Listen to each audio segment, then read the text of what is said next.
Hello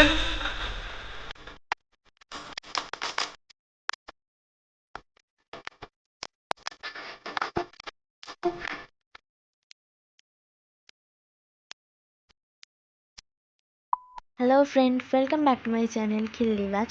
তো চলো আজকে একটু খিল্লি করে আসা যাক। তো আজকে বেরিয়ে পড়েছি ঘুরতে। এই যে আমার দাদা বহুত লেট করেছে চান টান করে এসে। এই যে আমার ভাই। তো আমরা তিনজন মিলে চলে যাবো আজকে কলকাতা ঠাকুর দেখতে। আজকে চতুর্থী মানে সোমবার। তো বৃষ্টি এসে গেছিলো, আমাদের টোটো বলাই ছিল। টোটো করে এখন যাচ্ছি রামতলা স্টেশন। রামতলা স্টেশনে নেমে পড়েছি। রামতলা স্টেশন থেকে স্টেশনটা পার হয়ে ওই দিক থেকে টোটো ধরবো ময়দান। তো ময়দানে যাচ্ছি এখন। ময়দান যেতে যেতে অনেকগুলোই প্যান্ডেল পড়ে, খুব সুন্দর সুন্দর। যদি আমরা হেঁটে যেতাম তাহলে দেখতে পেতাম, কিন্তু লেট হয়ে গেছিলো তাই টোটো করে চলে এসেছি। মল্লিক ফটক থেকে এখন হাঁটছি ট্যাক্সি ধরবো বলে। ট্যাক্সি করে এখন আমরা চলে যাচ্ছি বউবাজার। বউবাজার থেকেই আজকে স্টার্ট করবো আমাদের প্যান্ডেল হপিং। তো আমি বউবাজার চলে এসেছি, এবার একটু হেঁটে যাচ্ছি সন্তোষ মিত্র স্কোয়ারের দিকে। কিন্তু এখন যেহেতু বিকেল তাই জন্য আমরা অন্য দিকে চলে এসেছি। এখানে একটা র্যান্ডাম ঠাকুর পেয়েছিলাম, তো এটা দেখে বেরিয়ে যাব। এটা দেখে বেরিয়ে যাচ্ছি সদানন্দ পার্কের দিকে।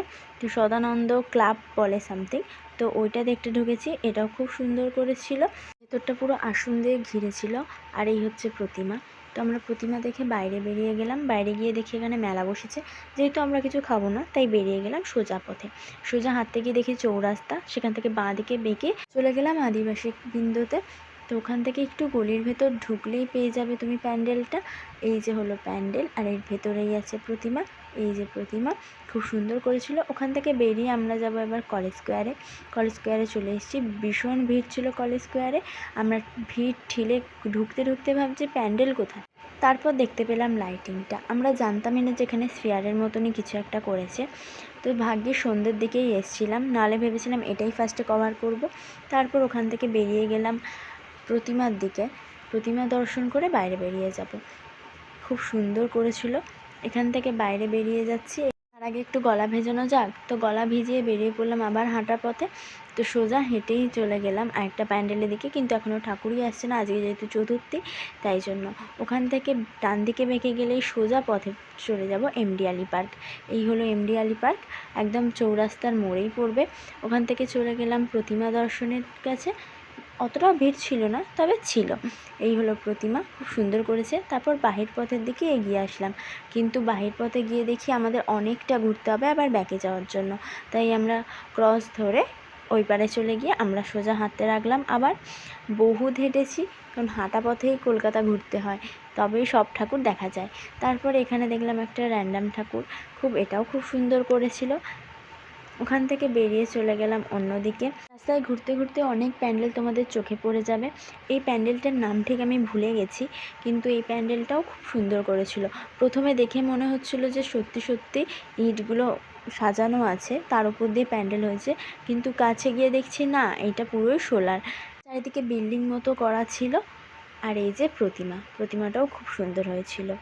এবার এখান থেকে বেরিয়ে আমরা চলে যাব সোজা হাঁটা পথে সন্তোষ মিত্র স্কোয়ারের দিকে। এখন যেহেতু অন্ধকার হয়ে গেছে তাই আমরা লাইটিংটা দেখতে পাবো। এখানে খুব ভিড় হয়েছিল তাই আমাদের লাইন দিতে হয়েছিল, আর রাস্তার ধারেই এই প্যান্ডেলটি চোখে পড়লো। তারপর আরেকটু এগিয়ে গিয়েই এই প্যান্ডেলটি উন্মেষ স্মৃতিসংঘ আমাদের চোখে পড়লো। চলে গেলাম দেখতে। এই হলো প্রতিমা, খুব সুন্দর করেছিল প্রতিমাটা। তারপর বেরিয়ে চলে গেলাম লাইন দিতে। প্রচণ্ড ভিড় ছিল এখানে। আগের বারেও তো রাম মন্দির করেছিল, আগের বারেও ভিড় ছিল, সেরকমই ভিড় এবারেও হয়েছে। এবারেও ফেয়ার করেছে, তার জন্য অনেকেই দেখতে এসছে। আজকে চতুর্থী বলে মনেই হচ্ছে না, তাতেই যা ভিড়, আর বাকি দিনগুলো যে কী হবে। অনেক কষ্টে ফাঁক ফোকর থেকে ভিড় ঠেলতে ঠেলতে চলে আসলাম ভেতরে। এই যে এইটা হলো প্যান্ডেল স্ফিয়ার। আমি ঠিক জানি না এটাকে কী বলে, আমার তো মনে হয় স্ফিয়ারই বলে। তোমরা কমেন্টে জানিও এটার নামটা কী। তো খুব সুন্দর করেছিল, দেখতে খুব ভালো লাগছিল। দূর থেকে এটার ভিডিও করলে অনেক সুন্দর দেখাবে। এটা দেখে আমরা ভিড় ঠেলতে ঠেলতে গেলাম প্রতিমার কাছে। ভিতরে গিয়ে দেখি ভিতরেও একটা শো চলছে। এই শোটা চলছিল ওপর দিকে, আর তার নিচেই ছিল প্রতিমা। ওখান থেকে বেরিয়ে চলে গেলাম মেলায়। আমাদের তো নাগরদোলায় চড়তে খুব ভালো লাগছিল, কিন্তু চললাম না। তার বদলে খেয়ে নিলাম ফুচকা। ফুচকাটা খুব ভালো করেছিল, কিন্তু ওই 20 টাকায় 5টা, তাই জন্য আমরা খেয়ে নিলাম লস্যি। পেটটাও তো একটু ভরাতে হবে নাকি। তারপর ওখান থেকে চলে গেলাম সোজা শিয়ালদা বাজার থেকে একদম হাঁটতে শিয়ালদা অ্যাথলেটিকের দিকে। এই রাস্তাটা ক্রস করেই ওইদিকে পড়বে প্যান্ডেলটি। তো আমরা ঢুকে যাচ্ছি। এখানেও খুব সুন্দর করেছিল। এই হলো, আর এই হলো দুর্গা প্রতিমা। বেরিয়ে দেখি ফাংশন হচ্ছে। ফাংশন হলেই আমার দেখতে ইচ্ছা করে। কিছুক্ষণ দেখে আমরা বেরিয়ে আসলাম হাওড়ার বাস ধরতে। এইখান থেকে উঠে আমরা যাবো হাই রোডের দিকে বাস ধরতে। রাস্তাটা ক্রস করে ওই দিক থেকেই আমরা পেয়ে যাবো হাওড়ার বাস। তো আমরা এখন বাসে উঠে পড়েছি। ওরা ওখানে বসে আছে আর আমি এখানে একা বসে আছি, কারণ এটা লেডিস সিট। তো আমরা এখন বাসে করে চলে যাব হাওড়া। আমরা হাওড়া স্টেশনে বাস থেকে নেমে পড়েছি। এবার একটু হেঁটে যাচ্ছি হাওড়ার ভেতরে। তো ট্রেন দিয়েছিল, একটু হাঁটতে হচ্ছিলো, একটু না অনেকটাই হাঁটতে হচ্ছিলো। আমাদের হেঁটে আমি টায়ার্ড হয়ে গেছি। আর এখানে বসে আছে আর ওর কাজ করে যাচ্ছে। কী যে কাজ করে সারাদিন কে জানে। তো খুব ক্লান্ত হয়ে গেছি। এবার আমতলা স্টেশনে নেমে টোটো করে চলে যাচ্ছি বাড়িতে। তো আজ পঞ্চমী, আজকেও বেরিয়ে পড়েছি, নর্থেই যাব। তো ভাবলাম তোমাদের সাথে আজকের প্যান্ডেল হপিংটাও শেয়ার করি, তাই দুটো ভিডিও মার্ক করে দিয়েছি। টোটো করে চলে এলাম ময়দান থেকে বাসে ধরলাম। বাস ধরে যাচ্ছে এখন হাওড়া। আমরা সবাই আজকে বন্ধুরা মিলে এসেছিলাম, তো খুবই মজা হচ্ছিলো। হাওড়া থেকে চলে গেলাম আহিরিতলা লঞ্চ ধরতে। লঞ্চ ধরে চলে যাব ওই পারে। তো একটা লঞ্চ ছেড়ে দিয়েছিল, এত ভিড়, তো এইটা মিস করা যেত না, তাই লঞ্চে করে চলে আসলাম আহিরিতলা ঘাট। তারপর এই স্টেশনটা পেরিয়েই ওইদিকে সোজা গেলেই পড়বে আহিরিতলা সর্বজনীন। তো আমরা এখন অনেকটা হেঁটে হেঁটে চলে আসলাম আহিরিতলা সর্বজনীনের দিকে। এই প্যান্ডেলটি খুব সুন্দর করেছিল। আর এই হলো প্রতিমা দেখে বাইরে বেরিয়ে চলে গেলাম আহিরিতলা যুবকবৃন্দের দিকে। এই হলো আহিরিতলা যুবকবৃন্দ। এখানে বেশি ভিড় ছিল না, আর আমরা যেহেতু সকালের দিকে গেছি অতটা ভিড় ছিল না। এই হলো প্রতিমা দেখে এখন আমরা যাচ্ছি হেঁটে হেঁটে শোভাবাজার বেনিয়াতলার দিকে। এই রাস্তাটা ক্রস করেই ঢুকে গেলাম গলির ভেতর।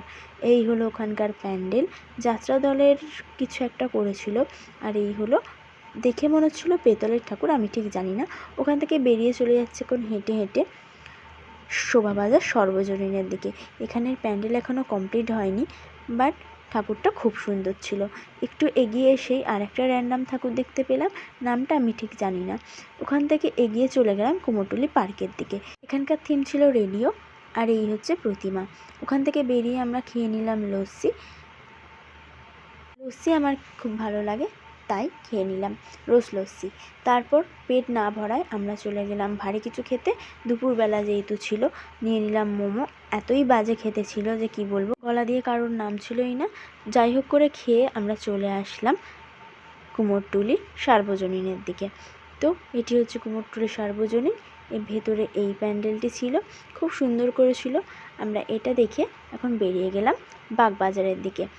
তো অনেক হাঁটতে হয়েছে, আর আমার পায়ে তো ফোস্কা পড়ে গেছে। গিয়ে দেখি জগৎ মুখার্জি পার্কে এত লাইন। প্রথমে লাইন দিয়েছিলাম, তারপর ভাবলাম এগিয়ে গিয়ে ঢুকতে না পেরে আমরা এটাকে স্কিপ করে দিয়েছি। স্কিপ করে এখন চলে যাচ্ছি বাগবাজারের দিকে। তো এটা হচ্ছে বাগবাজার পল্লী ক্লাব। ভেতরে ঢুকেছি, খুব সুন্দর, অতটাও ভিড় ছিল না, তাই আমাদের কোনো প্রবলেম হয়নি। এই হচ্ছে প্রতিমা, খুব সুন্দর করেছিল। থিমের ওপরেই প্রতিমা নির্ভর করে, তো খুব ভালো লেগেছিল। রাস্তা ক্রস করে চলে গেলাম শ্যাম স্কোয়ারের দিকে। এটিও খুব সুন্দর করেছিল। একটু হেঁটে প্রথমে মেলা বসেছিল, তারপর ছিল প্যান্ডেলটি। এখানকার প্রতিমাও দুর্দান্ত ছিল। আমার প্রতিমা দেখলেই খুব ভালো লাগে, সে যেরকমই হোক। তারপর আমরা চলে গেলাম এই বেলি ডান্স, এটাকে আমি বেলি ডান্সই বলি, বেলি ডান্সে চড়তে। ওরা দুজন ছিল, ওটা একসাথে বসেছিল, আর আমি এখানে একা। আমার ওইসবে ভয় লাগে না। তারপর চলতে শুরু করলে ওরা যা চেল্লাচ্ছিল, আর এইদিকে আমাকে দেখো, আমি পুরোটা ভিডিও করে গেছি। ওখান থেকে বেরিয়ে চলে যাচ্ছি বাগবাজারের দিকে, বাগবাজার সার্বজনীন। এখানেও অতটা ভিড় ছিল না, তবে ছিল অনেক ভিড়। দুর্গা প্রতিমা আমরা দেখে বেরিয়ে গেলাম শোভাবাজার রাজবাড়ির দিকে। সোজা হেঁটে গেলেই পেয়ে যাবে শোভাবাজার রাজবাড়ি।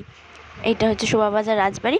ভেতরে অনেক ভিড় ছিল, তাই আধ ঘন্টা লেগে গেছিলো ঢুকতে। আর ওই হলো প্রতিমা, খুব সুন্দর করেছিল। বাড়ির পুজো যেহেতু, এটা সুন্দর তো হবেই। তারপর চলে গেলাম ট্যাক্সি ধরতে, কারণ অনেক রাত হয়ে গেছিলো, তাই ট্যাক্সি করে চলে যাচ্ছি আমরা সাঁতরাগাছি। আর থাকতে পারলাম না, কারণ অনেক দেরি হয়ে গেছিলো। আর এই যে এই মেয়েটা ভয়তে মরেই যাচ্ছিলো, বাড়িতে কি বলবে, কারণ ওর বাড়ি থেকে অনেকবার ফোন করেছিল। তাই আমরা তাড়াতাড়ি করে চলে গেলাম সাঁতরাগাছি। তারপর ওখান থেকে ওরা চারজনে চলে যাচ্ছে রামতলা, আর আমি একা চলে যাচ্ছি আমার বাড়ির দিকে। তারপর আমি পাড়ায় চলে আসলাম, হেঁটে হেঁটে বাড়ি যাচ্ছি, গিয়ে দেখি একটা কাণ্ড ঘটে গেল। তোমরা ভাবছো আমি এরকম সেজে কেন? হ্যাঁ, আমাকে 10 মিনিটের মধ্যে রেডি হয়ে পারফর্ম করতে হয়েছে। তো এই গোলাপটা আমাকে ওখান থেকে দিয়েছে। আর ভিডিওটা ভালো লাগলে লাইক কমেন্ট শেয়ার করে দিও। দেখা হচ্ছে নেক্সট ব্লগে। টাটা।